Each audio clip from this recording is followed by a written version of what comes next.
Quero ler um versículo com vocês, então. A gente vai estar projetando aqui os nossos versículos. Para iniciar a conversa, eu quero contar para vocês uma história. Essa história está lá no livro de Esther.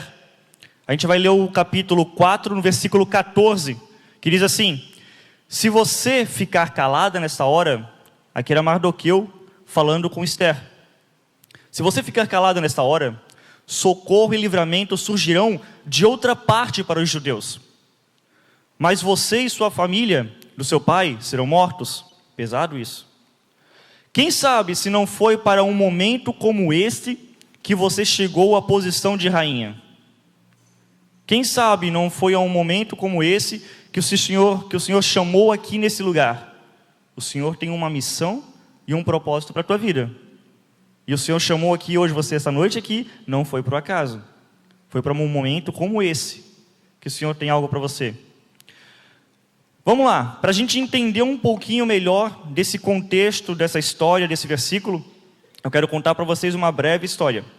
O contexto aqui de Esther 4:14, ele conta então uma história que ocorre durante um momento crítico para o povo judeu, lá no Império Persa.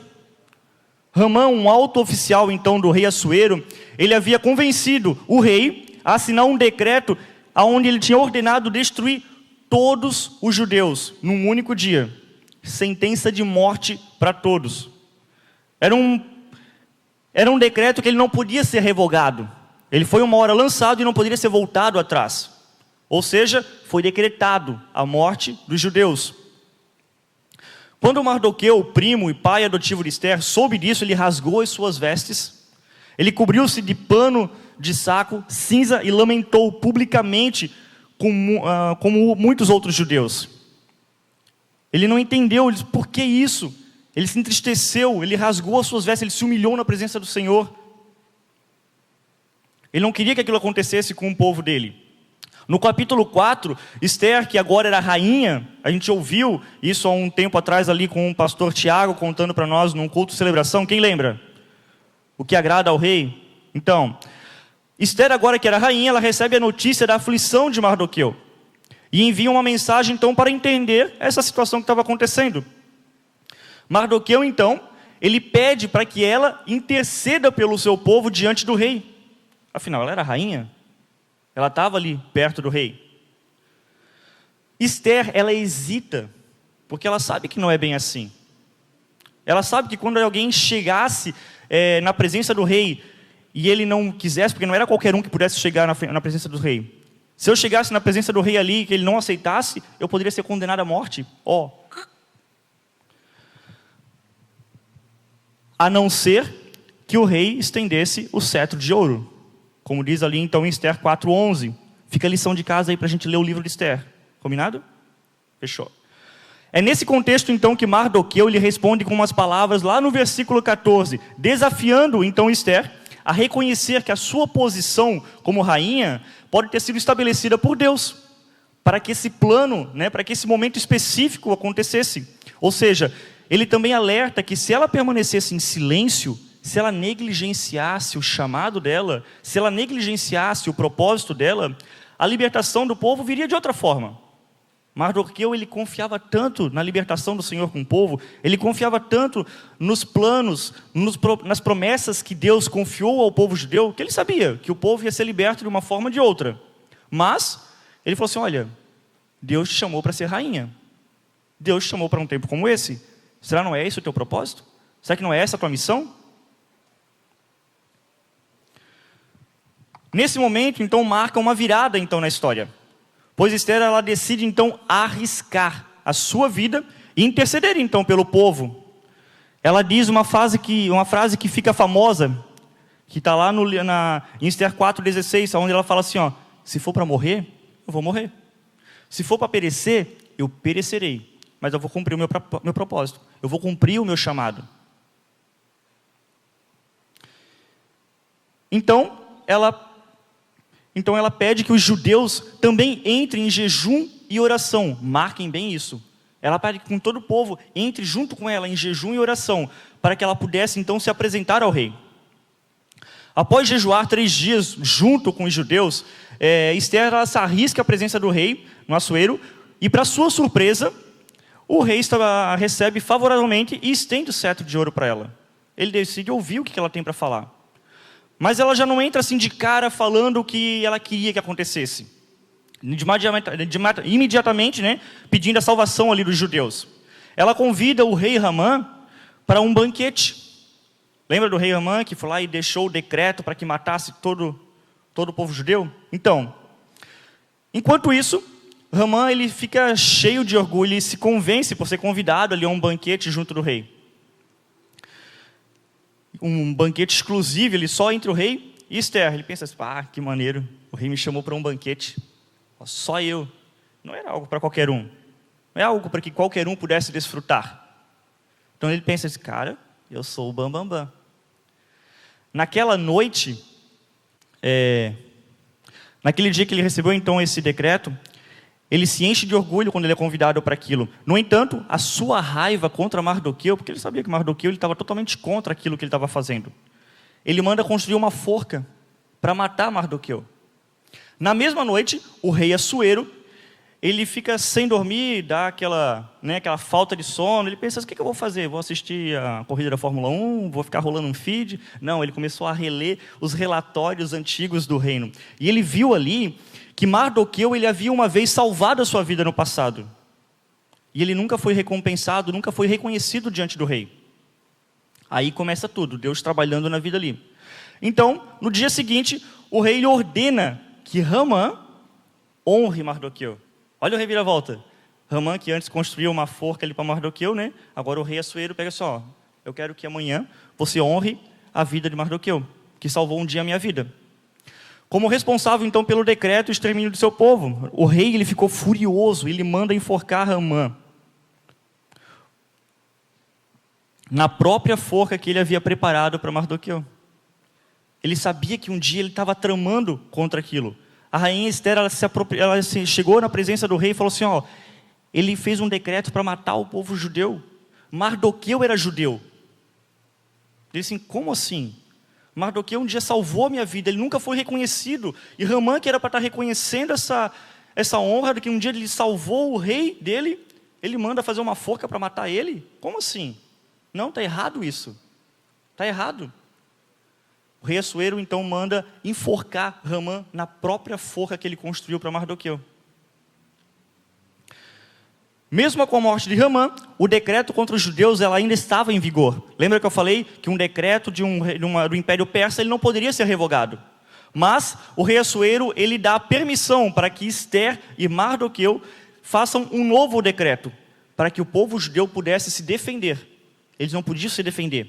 Eles iriam morrer de braços cruzados. Então, o rei Assuero pensou, não, faça um decreto e deixe com que o povo judeu consiga se defender. Aconteceu que o povo judeu se defendeu, eles venceram a batalha e saíram dali vitoriosos.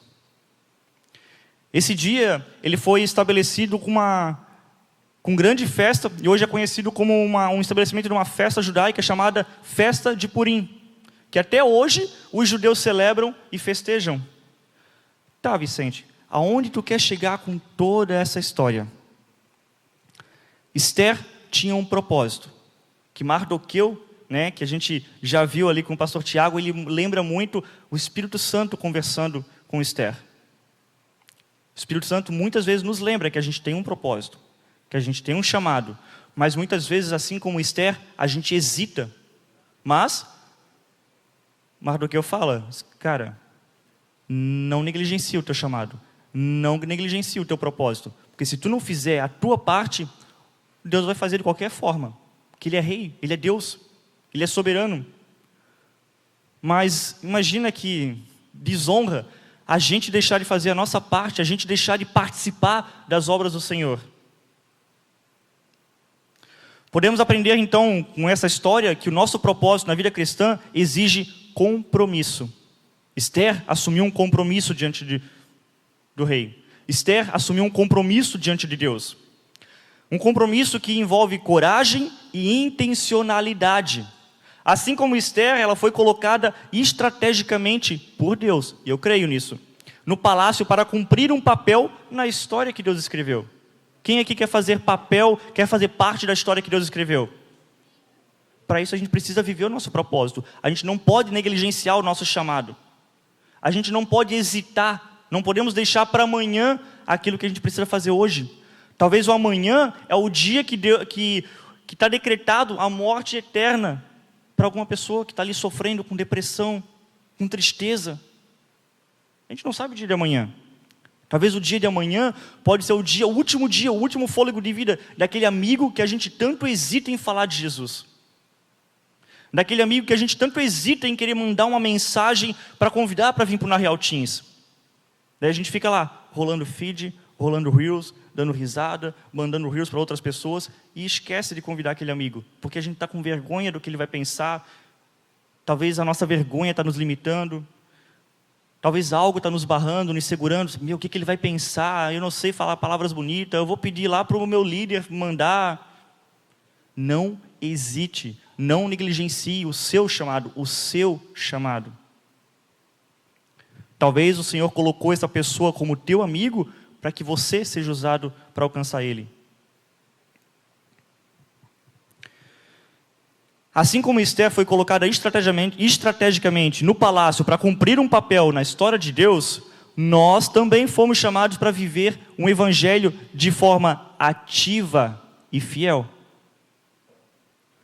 Muitos cristãos hoje negligenciam o seu chamado, vivendo uma fé superficial, acomodada e sem impacto real. Não é esse tipo de fé que eu quero viver. Não foi para isso que o Senhor me chamou. Não foi para isso que o Senhor me salvou. Não foi para isso que o Senhor me tirou das garras da morte. Quem aqui é grato ao que o Senhor fez da tua vida? Eu sou muito grato. Sou muito feliz. Eu posso ficar aqui, horas e horas e horas contando tudo que o Senhor fez na minha vida.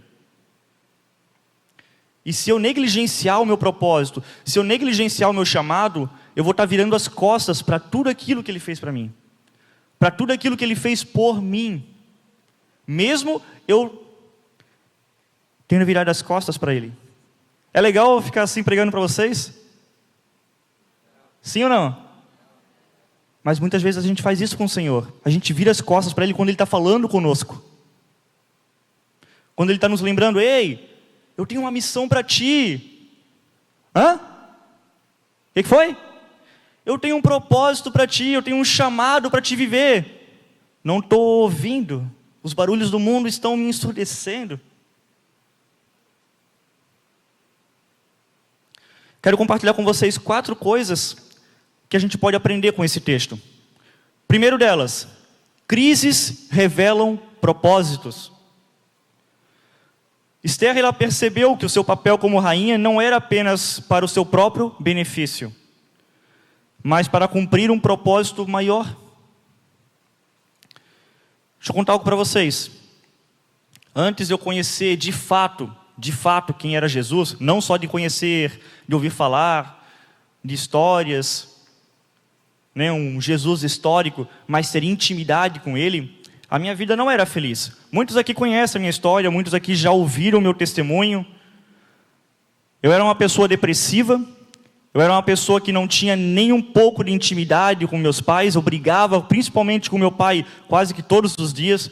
Meu pai muitas vezes chegava embriagado em casa, ele não era aquela pessoa embriagada que chega em casa batendo nas pessoas nem nada, mas ele era aquele cara que queria confusão, queria briga, discordava com tudo, brigava com todo mundo, tudo estava errado, pão era pedra e pedra era pão, ninguém podia discordar.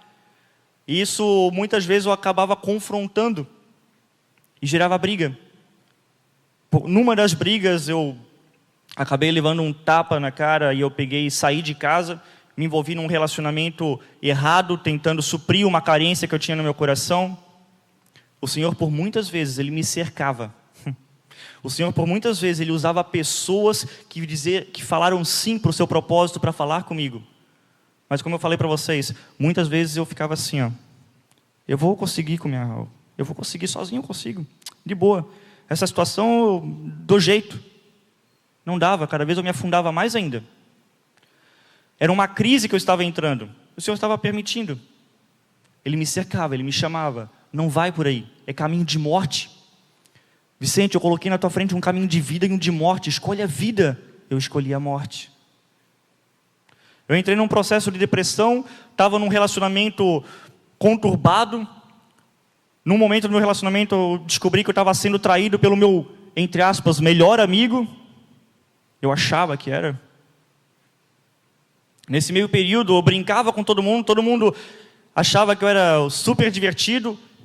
Eu colocava uma máscara de alguém feliz. Mas por dentro eu estava corrompido, estava ferido, estava sangrando. Chegou um momento que eu não queria mais viver. Entrei num momento, numa crise, onde eu comecei a buscar tirar minha própria vida. Para mim aquilo era a minha solução. Tentei uma vez, tentei 2 vezes, tentei 3 vezes. Na terceira vez eu acabei parando no hospital. Fui internado, fiquei 25 dias internado no hospital. Ali que foram descobrir a minha depressão. No momento crítico da minha vida. Saí do hospital porque eu menti que estava bem. Estava nada. Estava pior do que a mosca do... Não preciso repetir, continuar. Então eu chego em casa, mais uma briga que eu tive com meu pai. Ele me proferiu algumas palavras que hoje eu perdoei ele, a gente se dá super bem. A gente é apaixonado um pelo outro. Não julgo, não critico, porque ele também veio de uma convivência errada e complicada, conturbada. Ele proferiu algumas palavras que aquilo entrou como flecha no meu coração. Ele falou assim: da próxima vez, se for para querer tirar, de se matar, faz bem feito, para não incomodar ninguém. Eu lembro que eu estava brigando com ele, eu fiquei quieto. Eu fiquei pensando, ele tem razão, eu vou fazer isso. Para que eu vou ficar incomodando as pessoas? Vou dar um fim nisso, eu não tenho propósito, não tenho nada, não tenho motivação nenhuma para viver. Eu lembro que eu saí para cometer suicídio e eu ia numa agropecuária, olha só, eu ia numa agropecuária para comprar veneno de rato e tomar aí. Vocês, cara, se eu tomar veneno, eu acredito que não vai dar problema nenhum, não vou fugir, dessa vez vai ser para valer. Eu lembro que a agropecuária estava fechada, eu me frustrei, eu voltei para casa muito bravo, muito bravo. Na volta para casa eu estava passando na frente de um portãozinho pequenininho, não sei porque eu entrei lá. Quando eu entrei lá, era uma igreja, tinha 4 irmãs limpando cadeira, servindo, cumprindo o seu propósito, cumprindo o seu chamado. Quando eu entrei lá, eu lembro que elas falaram assim para mim: podemos te ajudar? Eu falei: pastor está aí? Elas: não, ele não está. Aí eu lembro que eu virei as costas e falei assim: não, então tá bom, tudo certo. Quando eu virei as costas, ela falou assim: mas se você quiser, a gente pode te ajudar. Elas estavam cumprindo o seu propósito, cumprindo o seu chamado. Elas não negligenciaram. O Senhor chamou elas para aquele tempo. Talvez o pastor, ou não sei quem, que escalou elas para limpar a cadeira naqueles dias, elas poderiam dizer assim: vamos deixar para outro dia. Não, elas cumpriram o propósito. Eu lembro que naquele momento eu entrei em choro, eu comecei a chorar, eu comecei a rasgar ali na frente. Elas me abraçaram, me acolheram, me ouviram. E eu fui curado, eu fui alcançado. E hoje eu estou aqui. Eu era para ser apenas um retrato de recordação na estante da minha mãe, onde ela ia olhar e falar assim: esse foi meu filho que se matou, tenho tanta saudade dele. A minha história era para ter um fim. O Senhor colocou uma vírgula e continua a minha história. Porque um dia aquelas mulheres aceitaram e não negligenciaram o seu propósito. Elas tinham um coração incendiado, um coração que amava. Crises revelam propósitos. Ali eu descobri qual era o meu propósito. Ali eu descobri qual era o meu chamado. O Senhor foi revelando pouco a pouco. O nosso chamado é para um tempo como esse. Mardoqueu lhe disse a Esther: quem sabe se não foi para uma conjuntura, um tempo como esse, que você foi elevada à condição de rainha? Quem sabe não foi para um tempo como esse que o Senhor te chamou para o Real Teams, para estar andando aqui junto com o Robert, com a Chay, com os líderes? Isso significa que Deus nos coloca em posições estratégicas para cumprir o nosso propósito. Hoje nós vivemos um tempo de relativismo e cristianismo superficial. Mas Deus nos chamou para sermos sal e luz. Nós não podemos desperdiçar nessa oportunidade de fazer a diferença na história. Não desperdice cada oportunidade. Você tem a oportunidade aqui, no Na Real Teens, de trazer os teus amigos. Trazer pessoas, trazer vidas. Não quero que vocês me respondam, mas quantas pessoas você convidou para vir aqui hoje? Quantos amigos você convidou? Quantos amigos você mandou uma mensagem, pelo menos, para vir aqui hoje?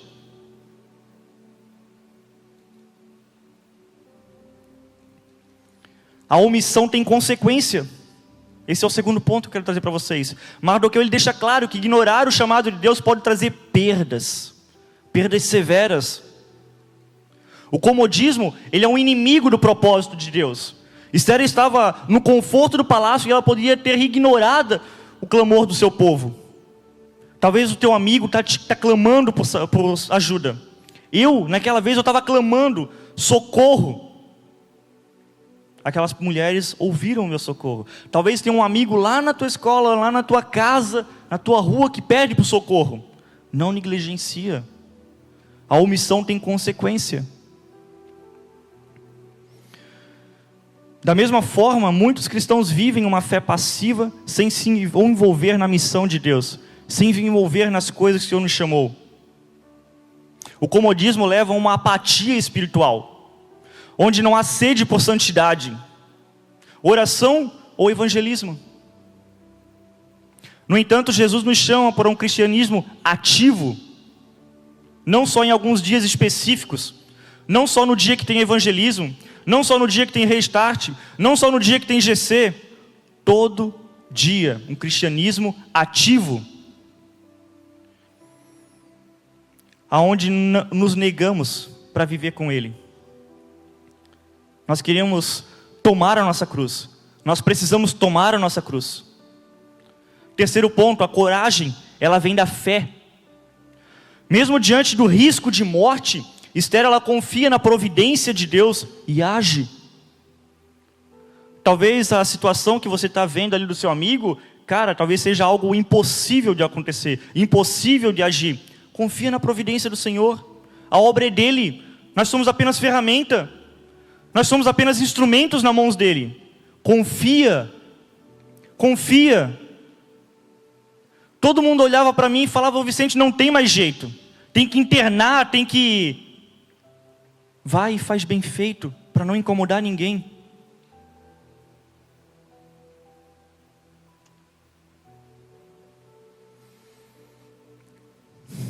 O liberalismo e o cristianismo vitrinista enfraquecem a nossa missão. A gente vive uma época em que muitos querem um evangelho sem renúncia. O que precisa renunciar ainda na tua vida? O que ainda tem na tua vida que te afasta de Deus? O que precisa ser abandonado, largado? Uma vida sem renúncia que se adapta ao mundo, ao invés de confrontá-lo. O liberalismo, ele enfraquece a fé porque ele distorce a verdade bíblica e nos leva a viver sem compromisso real com Cristo. Além disso, o cristianismo vitrinista, ou seja, o modismo. Ser cristão não é apenas botar uma roupa gospel bonita, colocar um versículo no status do Instagram, pronto, agora eu sou cristão. Não. Ser cristão envolve muito mais do que isso. Ser cristão envolve muito mais do que tu ter uma playlist gospel. Ser cristão envolve muito mais do que ter um wallpaper no celular com um versículo. Ser cristão envolve em tu aceitar o chamado, tomar a tua cruz. Porque vidas estão perecendo lá fora. Amigos estão morrendo. Eu perdi muitos amigos onde eu perdi a oportunidade de falar de Jesus. E me dói muito falar isso. Me dói muito falar isso.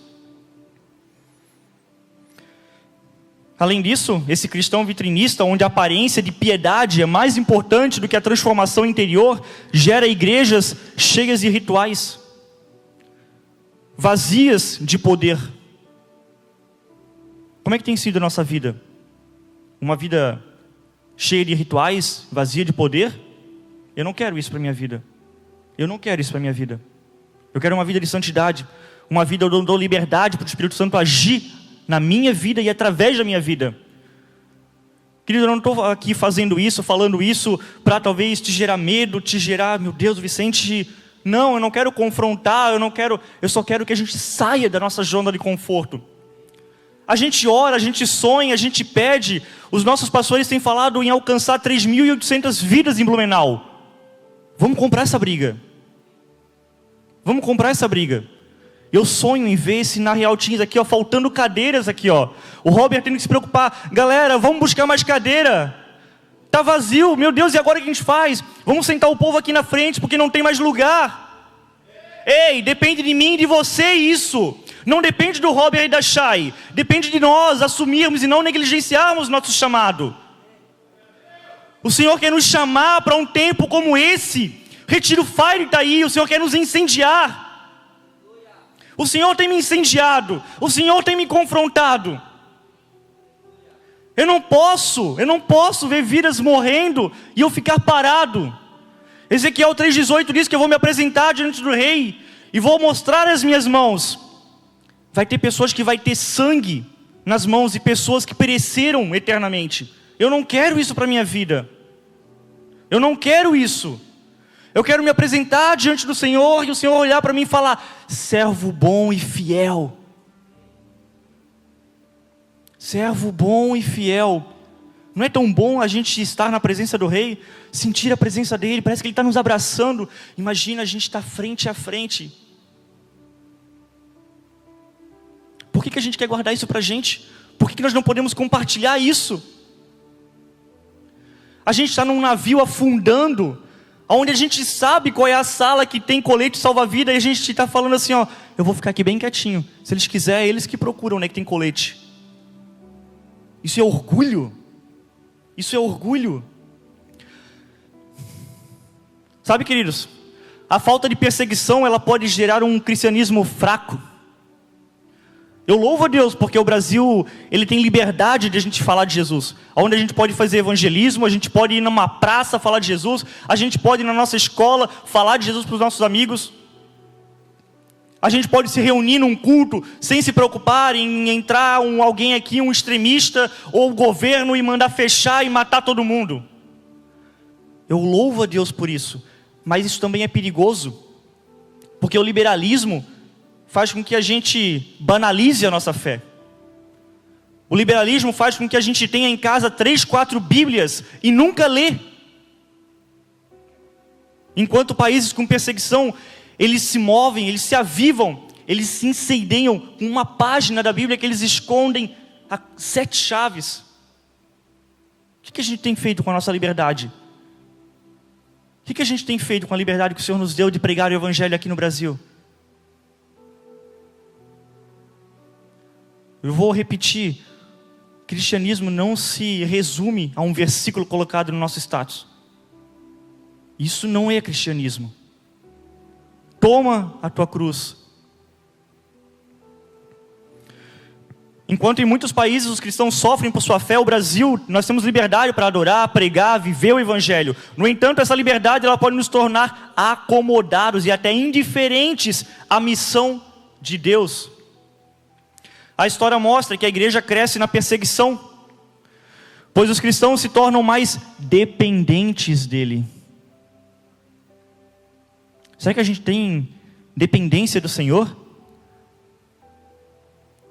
Precisamos cultivar essa mesma paixão, mesmo sem perseguição, buscando uma vida de oração, santidade e compromisso com a evangelização, compromisso com o nosso chamado de ir e pregar o Evangelho. Não é um convite, é uma convocação. Não é um convite, se você quiser, não, vão, ide, vai.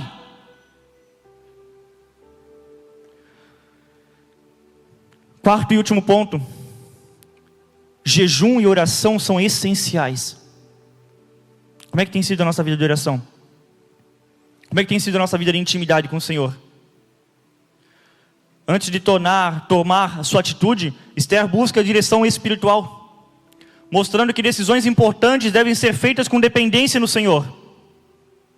Eu lembro que quando eu estava passando por aquela situação, eu fui alcançado, o Senhor me deu novas vestes, me colocou um anel no dedo, abriu os meus olhos, me deu uma missão, um propósito, mas ainda feridas estavam abertas no meu coração. Talvez você está aqui e ainda tem feridas no teu coração abertas, que te machucam, que te doem, que te fazem talvez muitas vezes questionar a tua identidade, o teu propósito e o teu chamado.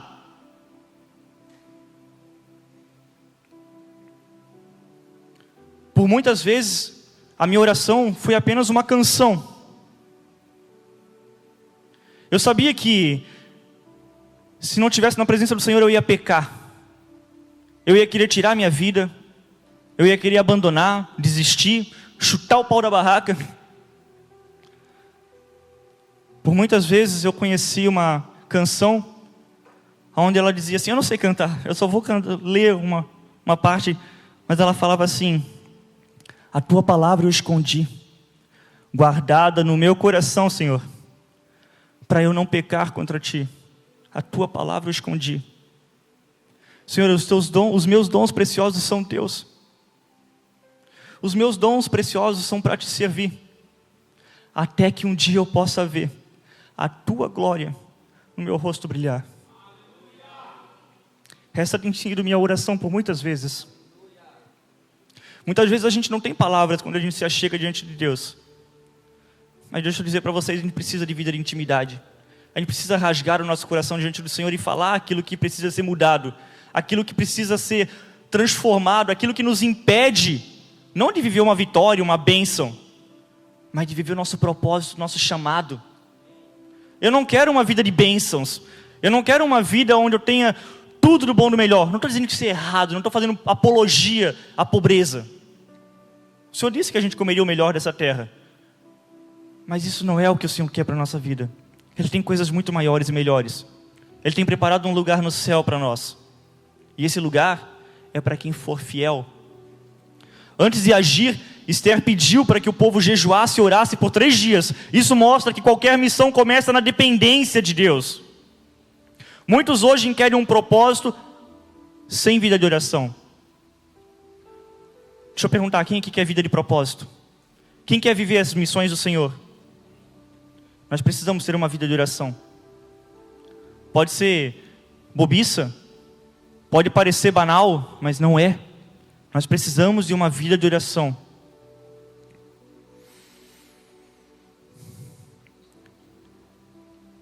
Muitos hoje querem um propósito sem vida de oração, querem influência sem intimidade com Deus. No entanto, sem buscar ao Senhor, nós caímos num ativismo vazio ou no medo de nos posicionar. É por isso que às vezes a gente não se posiciona. É por isso que às vezes a gente tem medo. Porque falta dependência do Senhor. Falta confiança no Senhor. O medo é a mesma coisa que eu dizer: Senhor, Tu não podes me ajudar. Senhor, Tu não podes me ajudar a falar de Cristo. Tu não pode me ajudar a exercer o meu ministério. Tu não pode me ajudar a fazer aquilo que o Senhor me chamou para fazer. Tu não pode. Será que isso é verdade?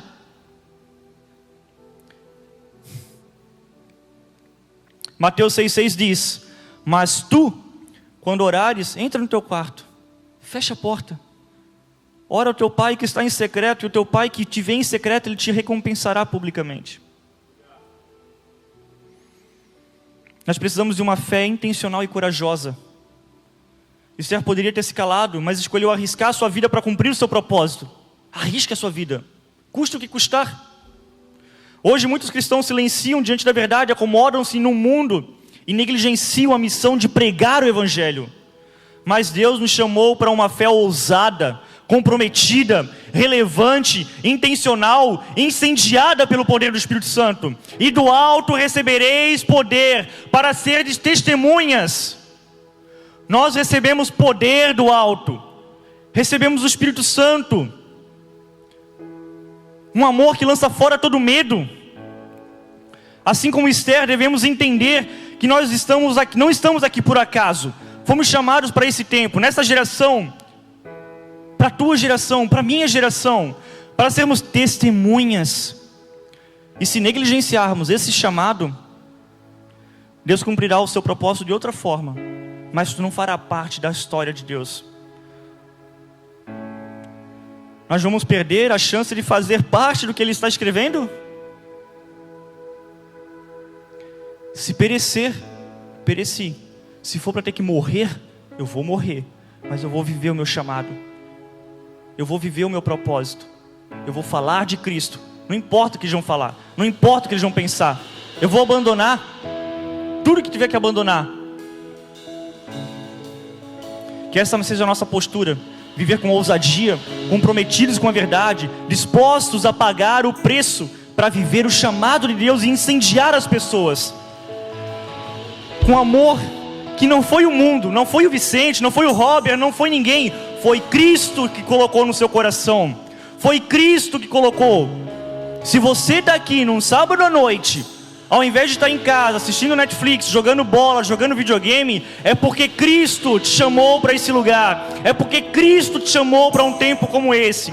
Se você se inscreveu no Retiro Fire, é porque o Senhor te chamou para viver novas coisas. Eu creio num tempo de avivamento, onde a gente vai sim alcançar 3.800 pessoas, 3.800 adolescentes para Jesus. E vocês fazem parte disso. Vocês foram chamados para um tempo como esse. Não aceitem vir sozinhos no próximo culto. Eu vou colocar uma meta. Eu não vou vir sozinho no próximo culto. Eu vou trazer um amigo, vou trazer 5, vou trazer 10, vou trazer 20. Não importa, vão me chamar de louco, vão me chamar de quadrado. Não importa. Não negligencie o seu chamado. Não negligencie o seu propósito. O Senhor nos deu dons e talentos. Se você enterrar o seu talento, Ele vai tirar de você e vai dar para aquele que está vivendo o propósito, para quem está vivendo o seu chamado. Senhor, eu não quero que Tu tire os meus dons. Eu não quero que Tu tire meu propósito. Eu quero fazer parte da Tua história. Eu quero fazer parte dessa história. Eu quero fazer parte daquilo que Tu está escrevendo nesse mundo. Eu quero chegar um dia no céu e falar: ah, eu fiz parte dessa história. Eu fiz parte disso. Essa multidão aqui, ó, eu fiz parte disso. Oh, eu quero isso para minha vida. Eu não vou te convidar aqui para frente. Eu acho que o Senhor já está falando no teu coração. Eu acho que tu pode tomar uma atitude de fé e falar: Senhor, eu quero isso para minha vida. Se tu realmente quer isso para tua vida, tome uma posição. Tome uma posição na tua vida. Fala: Senhor, eu quero viver isso. Eu quero viver isso.